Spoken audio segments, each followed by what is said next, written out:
We're speaking now on Wednesday, and the Fed has not announced rate hikes as of today, but the markets are reacting negatively. We'll be discussing why with Danielle DiMartino Booth, CEO of Quill Intelligence. Danielle, welcome back to the show. Great to be here. Thanks for having me this afternoon. Thank you for being here. And of course, you are no stranger to all things to do with the Fed, and our audience knows you very well for your analysis. What happened today? Because I'm looking at the charts and it's red across the board. What's going on?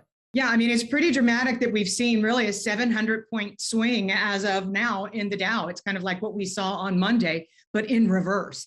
And I think that what really triggered it was some commentary that Powell made during the press conference, where he said that the balance sheet runoff would be in the background. Those three words, in the background, he repeated several times, and they're akin to what Janet Yellen originally said was the balance sheet running off would be like watching paint dry. Well, he also indicated that the rate hikes were going to be coming as well. If you look back to late 2018, when Powell last attempted to effectively double tighten, allow the balance sheet runoff to occur at the same time as hiking interest rates, that was very market unfriendly. And I think that was when we saw the turn in the markets. Okay, what do you mean by double tighten?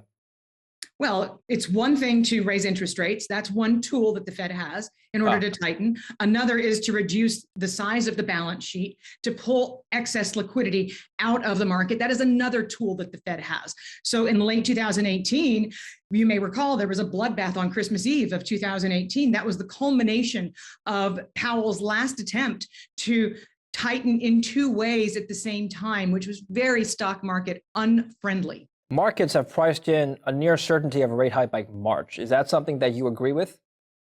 You know, he left the door open to not necessarily be committed to March. He said that he was going to be nimble and humble. And those are typically code words if Fed speak for, we'll wait and see what the data say. If the data between now and the middle of March change, he'll change his mind. Yeah, I mean, that sounds very dovish to me, does it not?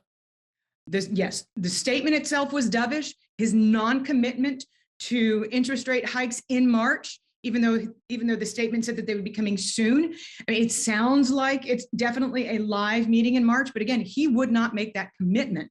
And that in and of itself is dovish. But I go back to the balance sheet because markets fear the specter of quantitative tightening. They like QE, they really do not like QT. Yeah. Well, I would, if I were a trader, I would be taking this non-commitment from the Fed, from Jay Powell, as something of rather good news, because like you said, they might leave the door open. Maybe that's the uncertainty that the markets are fearing right now, the uncertainty of when exactly they're going to do things, because if you know exactly when they're going to lift off, you can probably prepare for that. But now that you don't know, there's fear and uncertainty, right?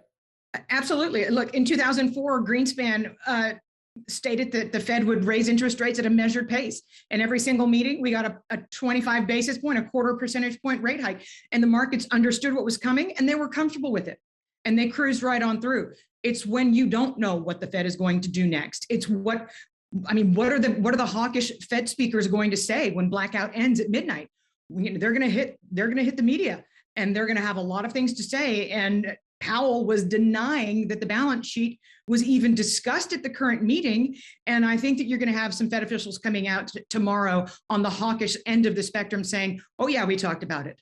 Yeah, I'm going to ask you to put on your speculator's hat on now and speculate as to what they might do next. Well, so I think that he's probably displeased the hawks on the committee. He did provide one concession, and that's that they're definitely going to be moving out of the mortgage-backed securities business once the reinvestment of the balance sheet process begins in mid-March. But to speculate, I would think that there would be a lot of dissent if he didn't do one or another form of tightening at the March 16th meeting. Either he's going to have to raise the interest rates, that 25 basis points, the quarter percentage point, or he's going to have to indicate and say, we are going to start running down the balance sheet. I don't think the hawks will sit back for one more meeting when he's this nebulous and non-committal. I want to just break down incentives here for a minute. Now, we do know that the Fed has a dual mandate of full employment and controlling inflation. So break it down for us, Danielle. What does the Fed really want right now versus what the Biden administration really wants? And is there a conflict in wants and needs? I think that right now is a very difficult, tense time between the White House and the Federal Reserve. The White House is obviously getting a ton of flack for the stimulus spending that has made inflation go from being a bad problem to being a very bad problem. And so they're looking for the Fed to be the fall guy. And at Biden's recent press conference, he basically said that. And in the background, we also have no Fed chair as of February the 5th. And Congress, the Senate has not announced a date that they will be planning to do his confirmation vote. So there is a lot of tension right now between politicians who are talking a big, mean inflation game and what the Fed will and will not commit to do to fight inflation. So I can just, again, I can only imagine what the media is going to sound like because of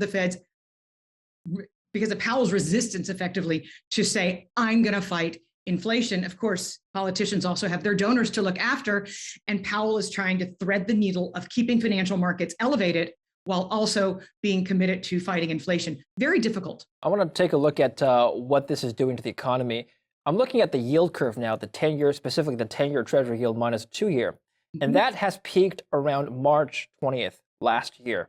So March 2021 was the peak. The yield curve typically signifies strength of the economy, or at least indicates where economists think the overall economy is headed.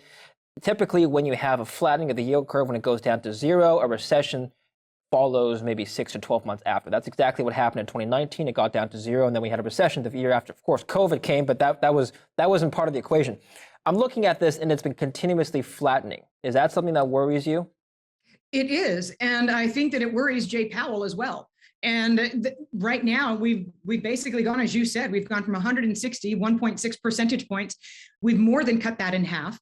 And the 2s-10s curve basically indicates how much ammunition the Federal Reserve has, how much latitude they have.